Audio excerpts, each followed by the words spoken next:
اشہد ان لا الہ الا اللہ وحدہ لا شریک لہ واشہد ان محمدا عبدہ ورسولہ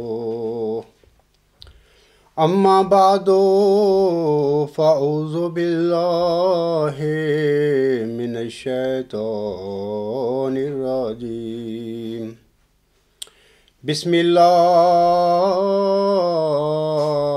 الرحمن الرحیم الحمد للہ رب العالمین الرحمن الرحیم مالک یوم الدین ایاک نعبد و ایاک نستعین اہدنا الصراط المستقیم صراط الذین انعمت علیہم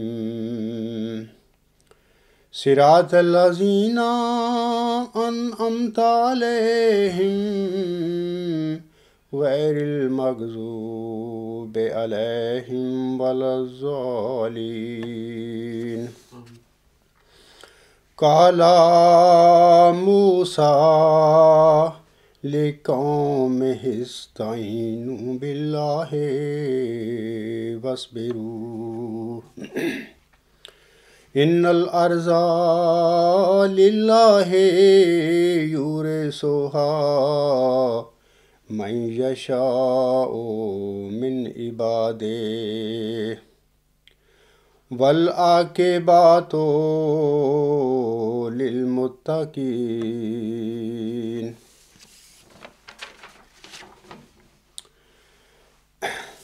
معزز سامعین کرام، پیش گوئی مسلم موعود کا تجزیہ اور خلیفہ ثانی صاحب کی دعویٰ مسلم موعود کی حقیقت کے متعلق ابھی خطبات دینے کا میرا کوئی پروگرام نہیں تھا۔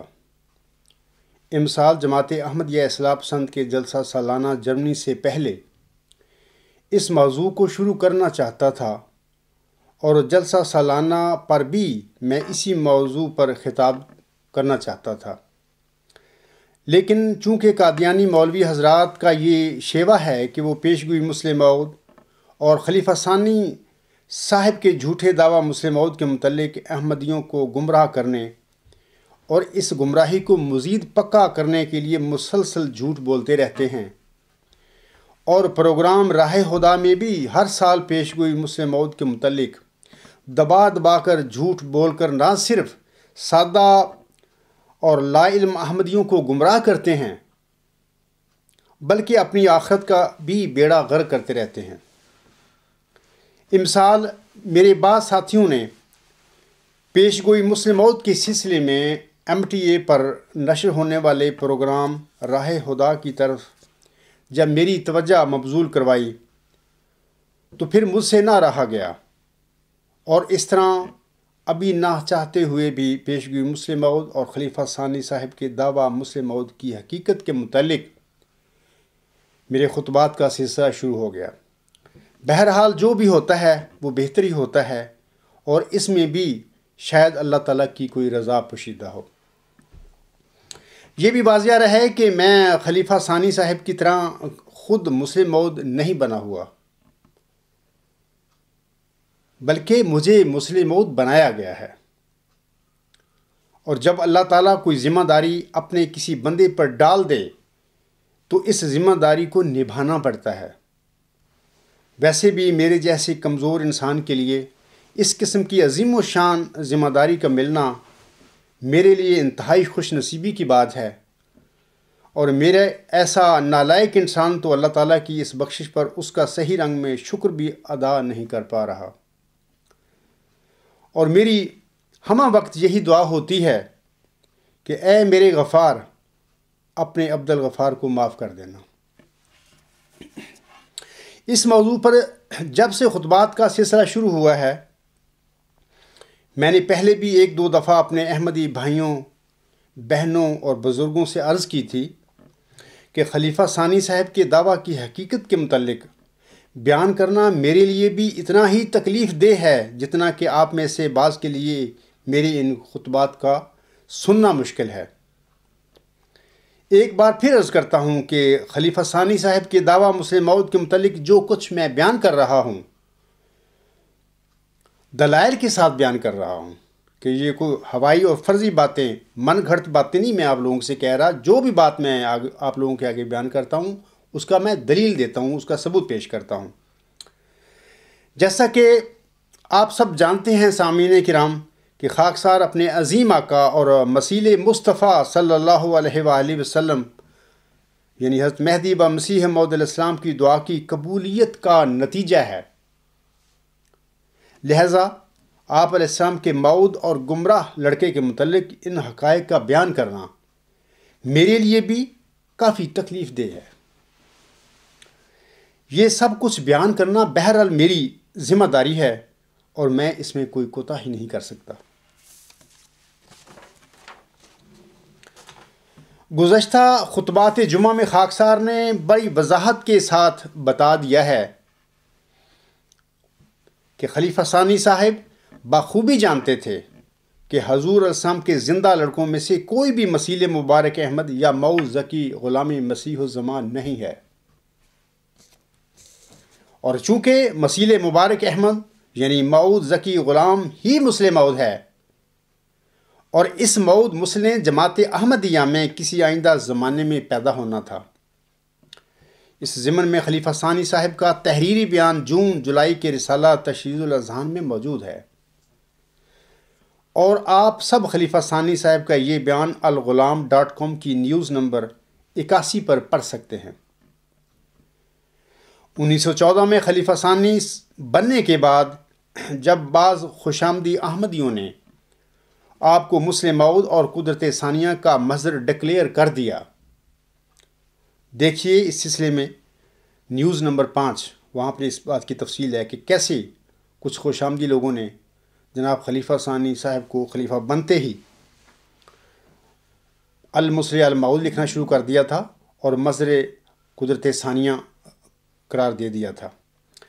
تو پھر سامعین کرام جناب مرزا بشیر الدین محمود احمد صاحب کی بھی ہمت جوان ہو گئی اور آپ نے مسلم موعود بننے کی تیاری شروع کر دی،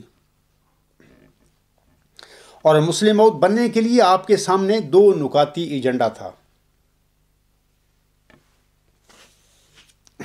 سنیے اس 2 نکاتی ایجنڈا کے متعلق۔ نمبر 1، انہوں نے پروگرام بنایا کہ میں کس طرح پیشگوئی مسلم موعود کے دائرہ بشارت میں آ سکتا ہوں، کیونکہ وہ جانتے تھے کہ میں اور میرے زندہ بھائی تو پیشگوئی مسلم موعود کے دائرہ بشارت میں نہیں آتے۔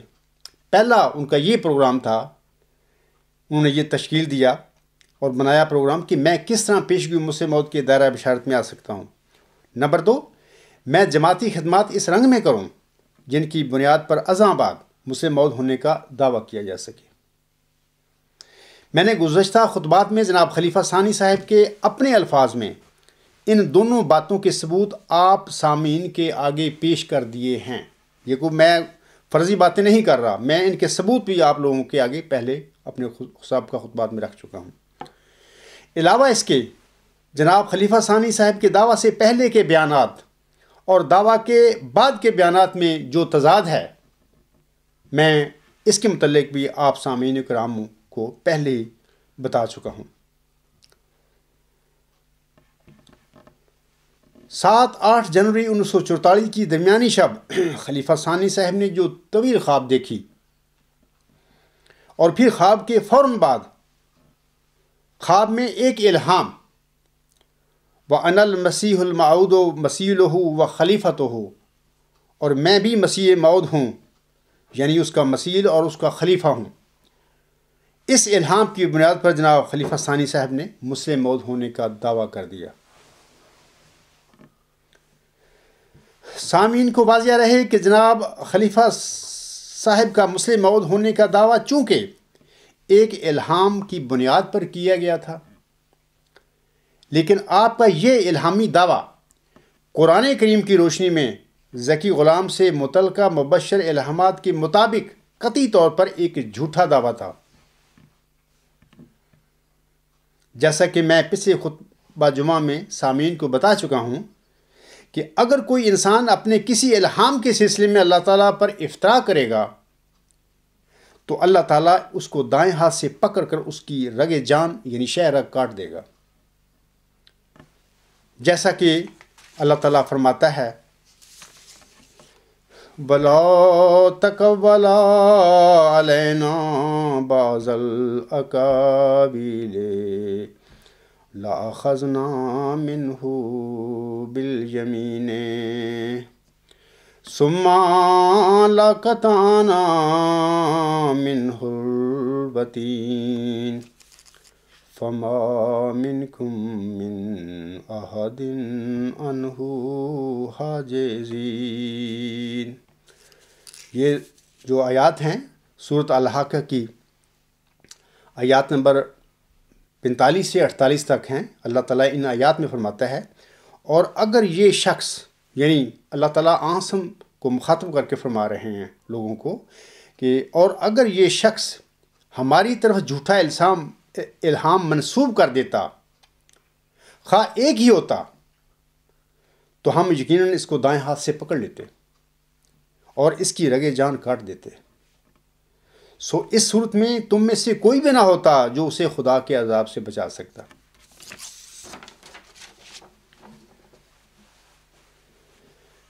خلیفہ ثانی صاحب کے الہامی دعویٰ کے 10 سال بعد سامعین کرام دن کے وقت سخت پیراداروں کے حفاظتی انتظام کے باوجود جناب خلیفہ ثانی صاحب کی شہ رگ کاٹ دی گئی۔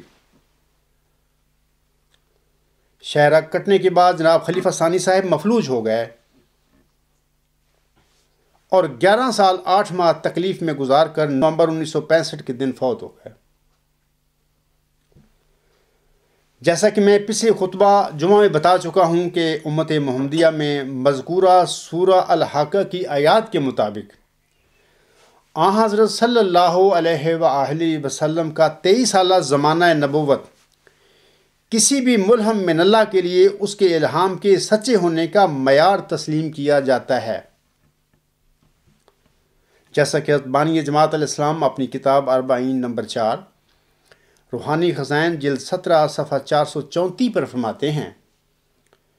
اسی وجہ سے میں بار بار کہتا ہوں کہ صادق کے لیے آن حضرت صلی اللہ علیہ وآلہ وسلم کی نبوت کا زمانہ نہایت صحیح پیمانہ ہے، اور ہرگز ممکن نہیں کہ کوئی شخص جھوٹا ہو کر اور خدا پر افترا کر کے آن حضرت صلی اللہ علیہ وآلہ وسلم کے زمانہ نبوت کے موافق یعنی 23 برس تک مہلت پا سکے، ضرور ہلاک ہوگا۔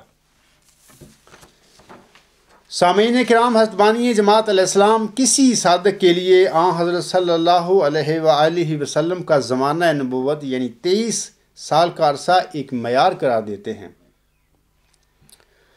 صادق اپنے الہامی دعویٰ کے بعد 23 سال کا زمانہ ضرور پائے گا، لیکن جو مفتری ہوگا وہ 23 سال کا عرصہ نہیں پا سکے گا، بلکہ اللہ تعالیٰ اپنے قول کے مطابق اس کی شہ رگ بھی قطع کرے گا اور اسے 23 سال سے کم عرصہ میں ہلاک بھی کرے گا۔ خلیفہ ثانی صاحب کے سلسلے میں گزارش ہے کہ ان کے الہامی دعویٰ مسلم موت کے 10 سال بعد ان کی شہ رگ قطع ہو گئی تھی، اور پھر اپنے الہامی دعویٰ کے بعد 23 سال سے بھی کم عرصہ یعنی کم و بیش 21.5 سال کے بعد وفات پا کر وہ دنیا کو اپنے الہامی دعویٰ مسلم موت کے جھوٹے ہونے کا ایک قطعی اور کھلا ثبوت دے کر گئے ہیں۔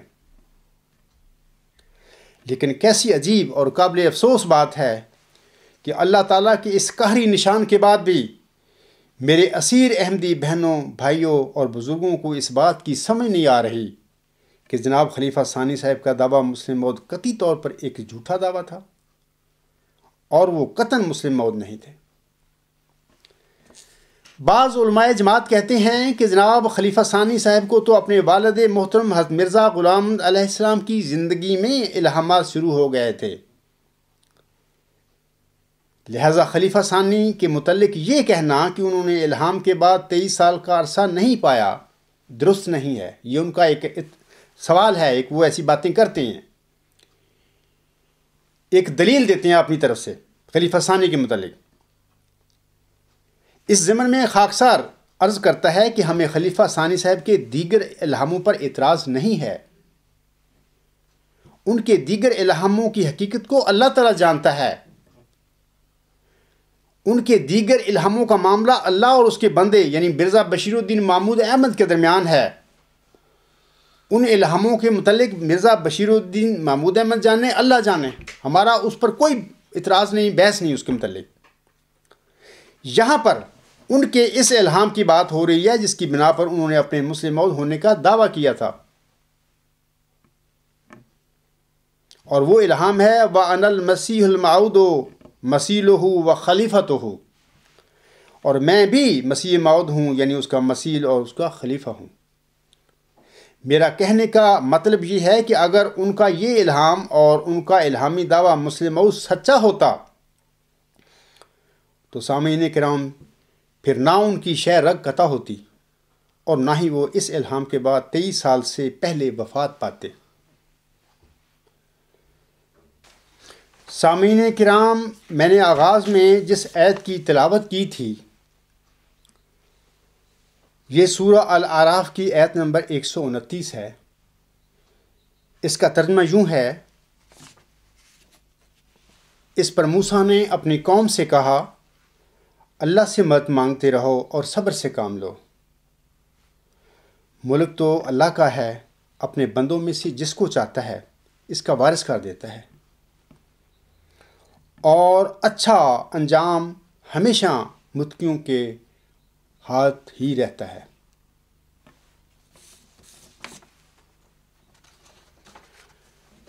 میری عزیز بہنوں, بھائیوں اور بزرگوں, یہ آیت ہمیں خبر دیتی ہے کہ متقیوں اور سادھوؤں کا انجام ہمیشہ بخیر ہوتا ہے, اور یہ لوگ ہمیشہ اپنے مقصد میں کامیاب اور فتح مند رہتے ہیں. جہاں تک خلیفہ ثانی صاحب کے انجام کا تعلق ہے تو اپنے جھوٹے دعویٰ مسلم موعود کے نتیجے میں 10 مارچ 1954 کے دن قاتلانہ حملہ کے نتیجے میں پہلے ان کی شہ رگ قطع ہو گئی. میں سامعین سے کہتا ہوں کہ مجھے لگتا ہے, بلکہ مجھے یقین ہے کہ اسی دن یعنی 10 مارچ 1954 کے دن صبح کے وقت اس عاجز کی پیدائش ہوئی تھی, اور اسی دن عصر کے وقت جناب خلیفہ ثانی صاحب کی شہ رگ قطع ہو گئی. یہ بھی عجیب اتفاق ہے. شہ رگ قطع ہونے کے بعد سامعین کرام بعد ازاں خلیفہ ثانی صاحب مفلوج ہو کر آہستہ آہستہ عبرت کا نشان بنتا چلا گیا. وہ دماغی طور پر بھی اور جسمانی طور پر بھی اپاہج ہو کر کم و بیش 10 سال بستر مرگ پر ایڑیاں رگڑتا رہا. زندگی کے آخری 10 سالوں میں جماعتی امور سے عملاً لا تعلق ہو چکا تھا. بطور یاد دہانی دوبارہ عرض کرتا ہوں کہ یہ بیانات اور تاثرات میرے نہیں بلکہ خلیفہ ثانی صاحب کے اپنے ہیں, جو آپ ہی کے جاری کردہ موقر روزنامہ الفضل میں شائع ہوتے رہے تھے. آپ فرماتے ہیں مجھ پر فالج کا حملہ ہوا اور اب میں پاخانہ پیشاب کے لیے بھی امداد کا محتاج ہوں, 2 قدم بھی چل نہیں سکتا.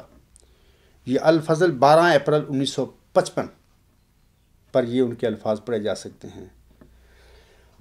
آگے کہتے ہیں کہ 26 فروری کو مغرب کے قریب مجھ پر بائیں طرف فالج کا حملہ ہوا اور تھوڑے وقت کے لیے میں ہاتھ پاؤں سے معذور ہو گیا. دماغ کا عمل معطل ہو گیا اور دماغ نے کام کرنا چھوڑ دیا. الفضل 26 اپریل 1955 کے اخبار میں ان کے یہ الفاظ پڑھے جا سکتے ہیں. پھر کہتے ہیں میں اس وقت بالکل بیکار ہوں اور 1 منٹ نہیں سوچ سکتا. یہ الفضل 26 اپریل 1955 میں پڑھے جا سکتے ہیں ان کے الفاظ. اے میرے اسیر احمدی بھائیوں, اب خلاصتاً عرض کرتا ہوں کہ قرآن کریم اور ذکی غلام سے متعلقہ مبشر الہامات کی روشنی میں یہ ثابت ہے کہ اللہ تعالیٰ نے حضور علیہ السلام کی نرینہ اولاد کو پیش گوئی مسلم موت کے دائرہ بشارت سے ویسے ہی باہر کر دیا تھا، اور سنت اللہ کے مطابق حضور علیہ السلام کا کوئی بھی لڑکا مسلم موت نہیں ہو سکتا۔ جناب مرزا بشیر الدین محمود احمد صاحب نے اپنی خلافت سے پہلے جون جولائی 1908 کی تشریح الاذہان میں اپنے قلم سے لکھ کر اس حقیقت کو تسلیم کیا ہوا تھا، اور الغلام.com کی نیوز نمبر 81 پر یہ ان کا الفاظ موجود ہیں، ان کا لکھا ہوا ان کا ثبوت موجود ہے۔ نمبر 1، سامعین کرام، خلیفہ ثانی صاحب نے دسمبر 1944 میں حلفاً جھوٹا دعویٰ مسلم موت کیا تھا۔ میں آپ سے پوچھتا ہوں، کیا یہ جھوٹ ہے؟ ہرگز نہیں، کیونکہ انہوں نے دعویٰ کیا تھا اور اس میں کوئی جھوٹ والی بات نہیں۔ نمبر 2، 10 مارچ 1954 کو بوقت 3:45 بجے ان کی شہرگ پر قاتلانہ حملہ ہوا تھا۔ سامعین کرام، کیا یہ جھوٹ ہے؟ ہرگز نہیں۔ نمبر 3، یورپ کے 3 بڑے شہروں کے سرجنوں نے متفقہ طور پر یہ فیصلہ دیا تھا کہ چاقو کے بلیڈ کی نوک شہرگ میں دھسی ہوئی ہے۔ کیا یہ جھوٹ ہے؟ ہرگز نہیں، کیونکہ چودھری محمد ظفر اللہ خان صاحب جنہوں نے وہ انگلش کی کتاب لکھی ہے، جب ان کے خلیفہ ثانی صاحب کا وہ ڈاکٹر چیک اپ کر رہے تھے، ان کے ساتھ ساتھ رہتے تھے، بلکہ ان کے ترجمان تھے۔ لہذا جو چودھری محمد ظفر اللہ خان صاحب نے اپنی کتاب میں لکھا ہے وہ بالکل سچ اور حق ہے، اس میں کوئی جھوٹ نہیں ہو سکتا۔ نمبر 4، قطع وطین یعنی شہرگ کے کٹنے کے نتیجہ میں وہ مفلوج ہو گئے تھے۔ سامعین کرام، کیا یہ جھوٹ ہے؟ ہرگز نہیں۔ نمبر 5، قریباً 10 سال تک بستر مرگ پر اپاہج ہو کر لیٹے رہے۔ کیا یہ جھوٹ ہے؟ ہرگز نہیں۔ نمبر 6، مرزا بشیر الدین محمود احمد صاحب کے اپنے بیانات بھی کیا جھوٹ ہیں؟ ہرگز نہیں، کیونکہ انہوں نے خود یہ باتیں ساری اپنے اس زمانے کے الفاظ میں چھپتی رہی ہیں، وہ کہتے رہے تھے۔ سامعین، اسی طرح مرزا محمود احمد صاحب کے بد انجام نے اس کے دعویٰ مسلم موت کے جھوٹے ہونے پر مہر تصدیق ثبت کر دی ہے۔ خلیفہ ثانی صاحب کے دعویٰ مسلم موت کے جھوٹے ہونے کے بارے میں ایک اور اہم ثبوت کے ضمن میں خاکسار عرض کرتا ہے کہ خلیفہ ثانی صاحب کے بقول آپ کو 1942 میں آپ کے خوش کن اور بہترین انجام کے سلسلے میں ایک الہام ہوا تھا،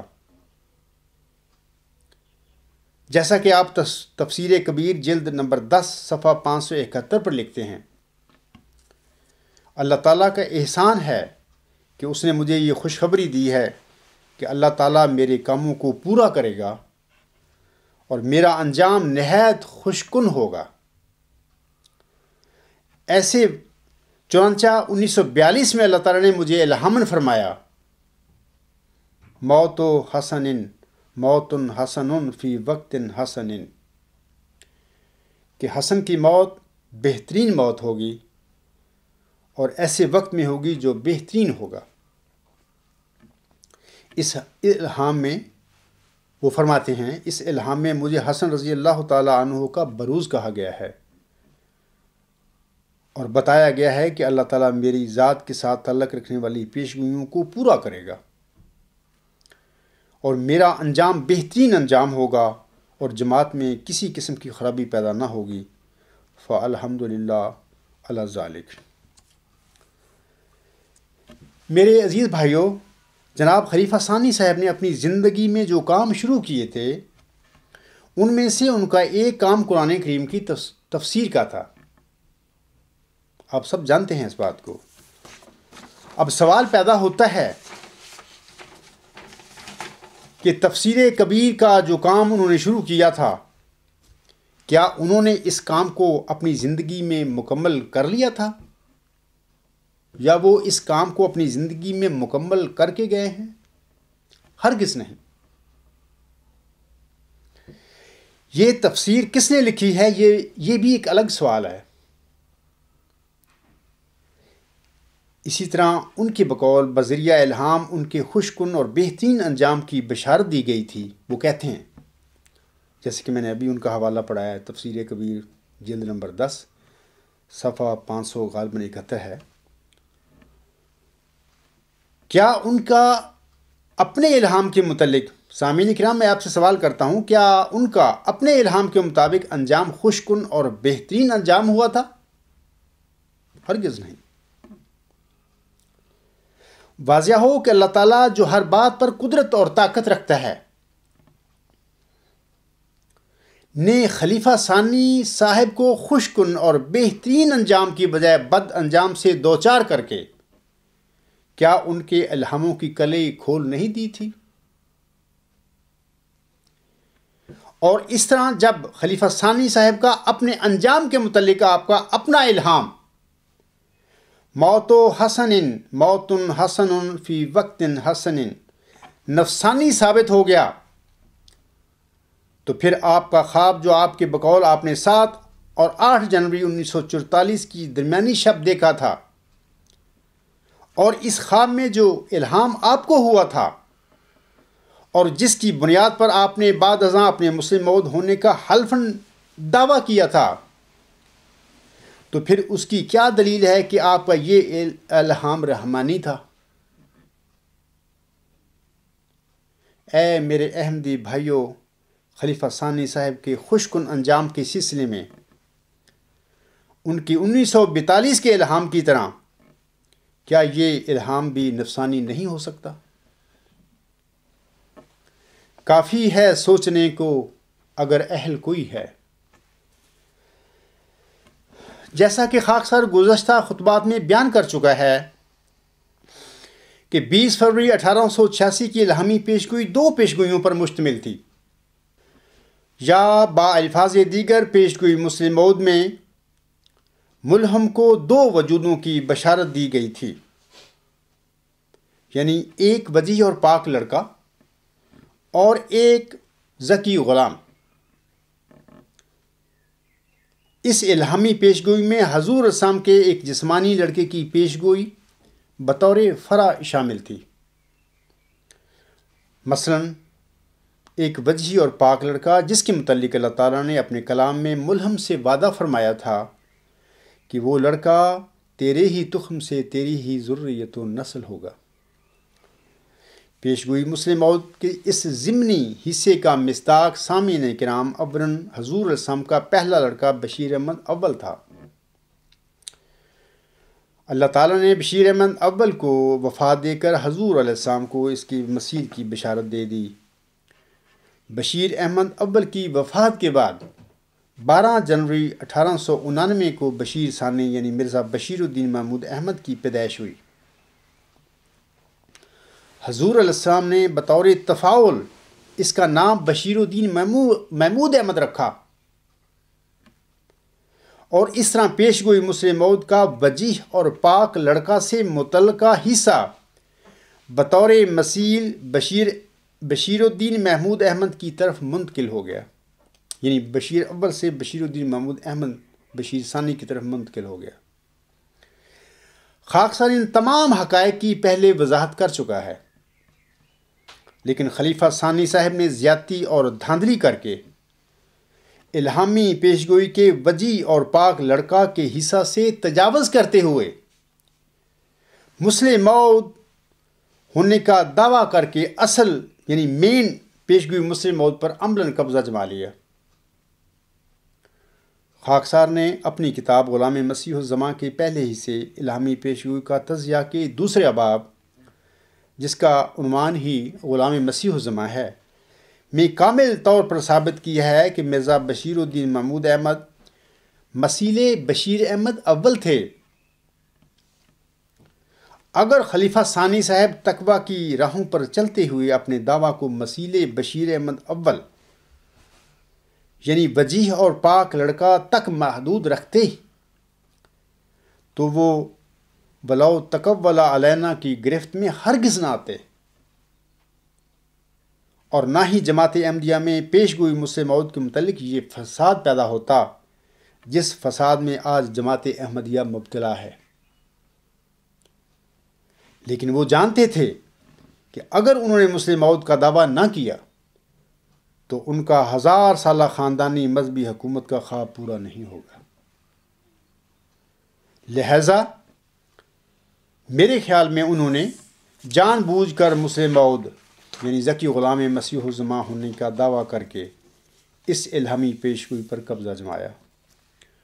اور سامعین کرام، یہی وہ سنگین جرم ہے جو ان کی قطع وطین کی سزا کا موجب بنا۔ سیاست کی دنیا میں سیاسی پارٹیاں یا سیاسی لوگوں کی دھاندلیوں کا احوال تو آپ لوگ سنتے رہتے ہیں،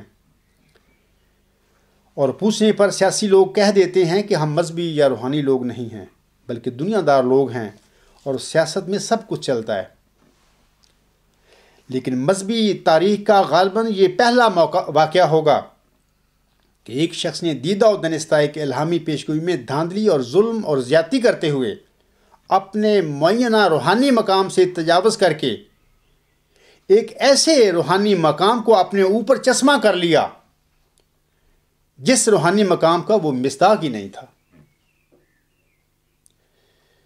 اے خدا بندہ، تیرے سادہ دل بندے کدھر جائیں، درویشی بھی عیاری ہے تو سلطانی بھی عیاری۔ سامعین کرام، ہو سکتا ہے کچھ لوگوں کے ذہن میں یہ سوال پیدا ہو کہ اگر مرزا بشیر الدین محمود احمد کا دعویٰ مسلم موعود غلط تھا اور اس نے الہامی پیشگوئی کے متعلق یہ جرم کیا تھا، تو اس نے بہت سارے جو کارنامے سر انجام دیے ہیں اور جماعت کو جو ترقی دی تھی، اس مجرم کے ہاتھوں یہ کارنامے کیسے سر انجام پا گئے؟ اس ضمن میں جواباً عرض ہے، اولاً اللہ تعالیٰ نے اپنے برگزیدہ بندے حضرت مرزا غلام احمد علیہ السلام سے وعدہ کے مطابق مرزا بشیر الدین محمود احمد کو بطور موعود لڑکا وہ صلاحیتیں دی تھیں جن کی وجہ سے ان کی طویل قیادت کے دوران جماعت نے خاطر خواہ ترقی کی تھی۔ ثانیاً خلیفہ ثانی صاحب کے طویل دور خلافت میں جو جماعت احمدیہ کو ترقیاں نصیب ہوئی تھیں، یہ ترقیاں کسی فرد واحد کی کوششوں کا نتیجہ نہیں تھیں بلکہ افراد جماعت کی اجتماعی کاوشوں کا نتیجہ تھیں۔ لیکن جب خلیفہ ثانی صاحب نے ان اجتماعی جماعتی کامیابیوں کو بنیاد بنا کر 1944 میں مسلم موعود ہونے کا جھوٹا دعویٰ کیا تو پھر اس نے اس جرم کی سزا بھی پائی۔ سامعین کرام، خلیفہ ثانی صاحب نے پیشگوئی مسلم موعود کے سلسلے میں جو زیادتی کی تھی، خاکسار اس کی وضاحت ایک تمثیل کے رنگ میں آپ لوگوں کے سامنے بیان کرنا چاہتا ہے۔ ہم سبھی جانتے ہیں کہ عیسائیوں کا حضرت مسیح ابن مریم علیہ السلام کے متعلق یہ عقیدہ ہے کہ وہ نعوذ باللہ من ذالک خدا تعالیٰ کا بیٹا تھا، حالانکہ حضرت مسیح ناصری علیہ السلام نے ایسا کوئی دعویٰ نہیں کیا تھا اپنی زندگی میں، جیسا کہ اللہ تعالیٰ سورہ المائدہ کی آیت نمبر 117 میں فرماتا ہے، وَإِذْ قَالَ اللَّهُ يَا عِيسَى ابْنَ مَرْيَمَ أَأَنْتَ قُلْتَ لِلنَّاسِ اتَّخِذُونِي وَأُمِّيَّ إِلَٰهَيْنِ مِن دُونِ اللَّهِ قَالَ سُبْحَانَكَ مَا يَكُونُ لِي أَنْ أَقُولَ مَا لَيْسَ لِي بِحَقٍّ إِن كُنتُ قُلْتُهُ فَقَدْ عَلِمْتَهُ تَعْلَمُ مَا فِي نَفْسِي وَلَا أَعْلَمُ مَا فِي نَفْسِكَ إِنَّكَ أَنْتَ عَلَّامُ الْغُیُوبِ۔ اللہ تعالیٰ فرماتا ہے اس آیت میں حضرت مسیح عیسیٰ ابن مریم علیہ السلام کے حوالے سے، اور یاد کرو جب اللہ عیسیٰ ابن مریم سے کہے گا کہ کیا تو نے لوگوں سے کہا تھا کہ مجھے اور میری ماں کو اللہ کے سوا 2 معبود بنا لو؟ وہ کہے گا پاک ہے تو، مجھ سے ہو نہیں سکتا کہ ایسی بات کہوں جس کا مجھے کوئی حق نہ ہو۔ اگر میں نے وہ بات کہی ہوتی تو ضرور تو اسے جان لیتا۔ تو جانتا ہے جو میرے دل میں ہے، اور میں نہیں جانتا جو تیرے دل میں ہے۔ یقیناً تو تمام غیبوں کا خوب جاننے والا ہے۔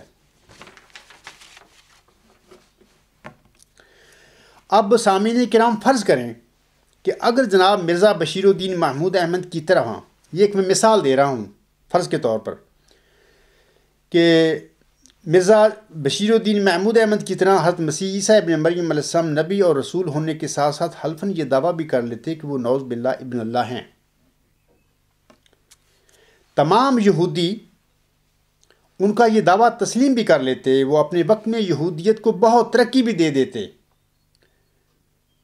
تو پھر کیا وہ اس طرح ابن اللہ بن جاتے؟ ہرگز نہیں۔ اگر حضرت مسیح ابن مریم علیہ السلام نعوذ باللہ غلطی سے شعوری یا لاشعوری طور پر کوئی ایسا دعویٰ کرتے، تو اس حالت میں ہم مسلمان قرآن کریم کی روشنی میں یہ کہنے میں حق بجانب ہوتے کہ ان کا نبی اور رسول ہونے کا دعویٰ تو سچا تھا، لیکن انہوں نے ابن اللہ ہونے کا جھوٹا دعویٰ کیا تھا۔ اگر میں فرض کے مثال دے رہا ہوں، اگر انہوں نے اپنی زندگی میں ایسا کوئی دعویٰ کیا ہوتا،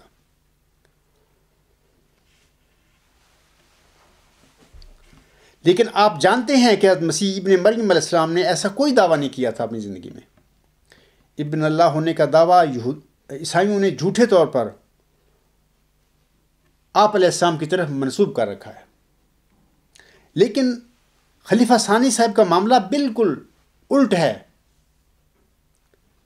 انہوں نے نہ صرف حلفاً جھوٹا دعویٰ مسلم موعود کیا، بلکہ جبراً افراد جماعت سے اپنے دعوے کو منوایا بھی تھا۔ یہاں پر سامعین کے ذہن میں ایک اور سوال بھی پیدا ہو سکتا ہے، اور وہ یہ کہ کیا اللہ تعالیٰ کا فضل یافتہ انسان کوئی جھوٹا دعویٰ بھی کر سکتا ہے؟ اس سوال پر انشاءاللہ تعالیٰ کسی آئندہ خطبہ میں روشنی ڈالوں گا۔ یہاں مختصراً عرض کرتا ہوں کہ اس سوال کا جواب اللہ تعالیٰ نے سورہ الاعراف کی آیات نمبر 176 اور 177 میں دیا ہوا ہے۔ آپ وہاں پر پڑھ سکتے ہیں اور اس پر غور بھی کر سکتے ہیں، لیکن انشاءاللہ تعالیٰ اس سوال کے متعلق میں آئندہ کوئی خطبے میں روشنی ڈالوں گا۔ اے میری اسیر بہنوں، بھائیوں اور بزرگوں، آپ کو چاہیے کہ آپ اس عاجز اور خلیفہ ثانی صاحب کا تقابل قرآن کریم کی روشنی میں بذریعہ دلائل کریں، نہ کہ بذریعہ کارہائے نمایاں۔ اور آپ کو واضح رہے کہ بعض اوقات بعض مخصوص حالات میں کوئی جھوٹا بھی بعض کارہائے نمایاں سر انجام دے سکتا ہے۔ مثال کے طور پر ایڈولف ہٹلر ایک ڈکٹیٹر تھا، اور اس کا راستی اور روحانیت سے کوئی تعلق نہیں تھا، لیکن اس کو جو مخصوص حالات میسر آ گئے تھے، ان کی وجہ سے اس نے آدھے سے زیادہ یورپ کو فتح کر لیا تھا۔ اسی طرح جناح اور گاندھی دونوں کو بھی ایسے حالات میسر آ گئے تھے کہ دونوں نے اپنے اپنے رنگ میں ہندوستان کی آزادی کے لیے جنگ لڑی، اور دونوں نے کامیابی حاصل کی تھی۔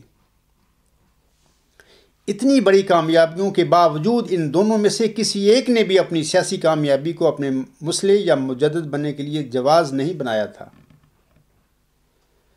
اور نہ ہی یہ دونوں اتنی بڑی حیرت انگیز کامیابیوں کی وجہ سے اپنی اپنی قوموں کے مصلح بن سکتے تھے، کیونکہ مصلح اور مجدد تو اللہ تعالیٰ بنایا کرتا ہے، وہ کارہائے نمایاں سے تو نہیں بندہ بن جاتا۔ اسی طرح آپ کو یہ بھی واضح رہے کہ بعض حالات میں ایک بندہ صادق ہوتا ہے، لیکن اپنے مخصوص حالات کی وجہ سے وہ کوئی کارنامہ سر انجام نہیں دے سکتا۔ مثال کے طور پر حضرت مسیح عیسیٰ ابن مریم علیہ السلام بنی اسرائیل کی طرف بھیجے گئے اللہ تعالیٰ کے سچے نبی اور رسول تھے، لیکن یہودیوں کی سخت دلی کی وجہ سے آپ علیہ السلام نے کوئی کارنامہ تو کیا سر انجام دینا تھا، بلکہ الٹا آپ کو ان بدبختوں کی طرف سے اپنی جان کے لالے پڑ گئے تھے۔ سامعین کرام، جن کارناموں کی وجہ سے آج بعض ناعاقبت اندیش خلیفہ ثانی کو مسلم موعود بنا کر بیٹھے ہوئے ہیں، احباب جماعت کی میں بات کر رہا ہوں،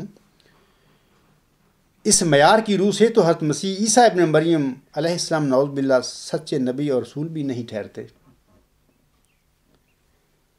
خلیفہ ثانی صاحب کو مسلم موعود بنانے کے شوق اور جنون میں بعض احمدی اپنے خود ساختہ اور جھوٹے معیار کی روح سے دوسرے ہزاروں اور لاکھوں انبیاء کو نعوذ باللہ جھوٹا ثابت کرنے کے گناہ کے بھی مرتکب ہو رہے ہیں۔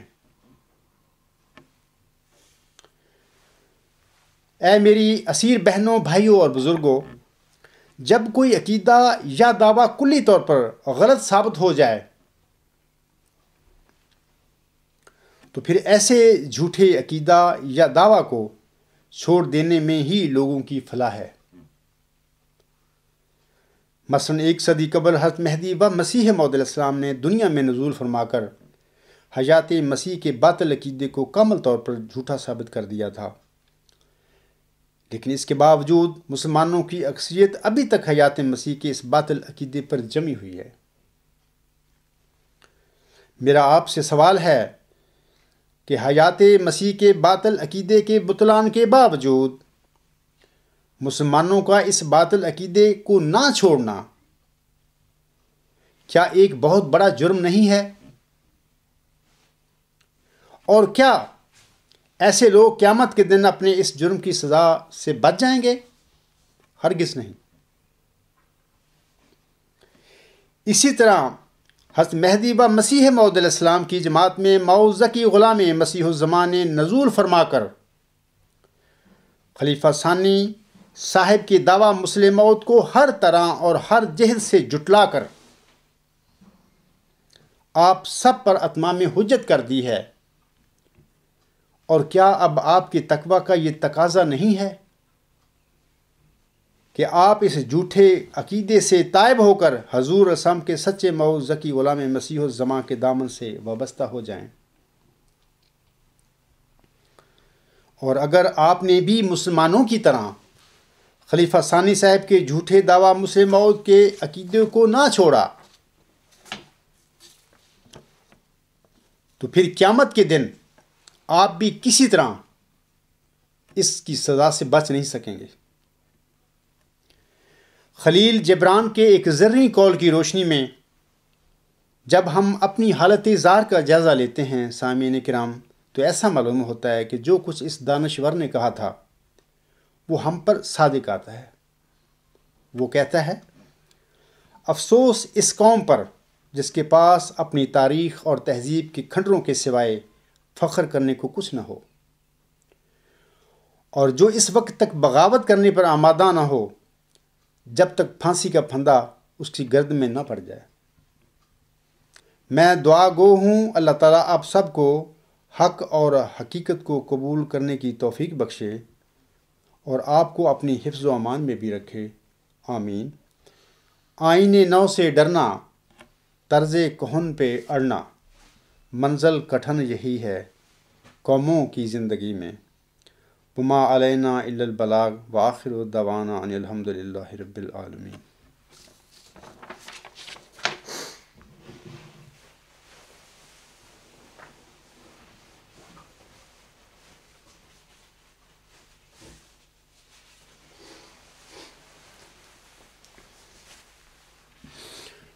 الحمد للہ نحمدہ ونستعینہ ونستغفرہ ونؤمن بہ ونتوکل علیہ ونعوذ باللہ من شرور انفسنا ومن سیئات اعمالنا من یہدہ اللہ فلا مضل لہ ومن یضللہ فلا ہادی لہ ونشهد أن لا إله إلا الله ونشهد أن محمدا عبده ورسوله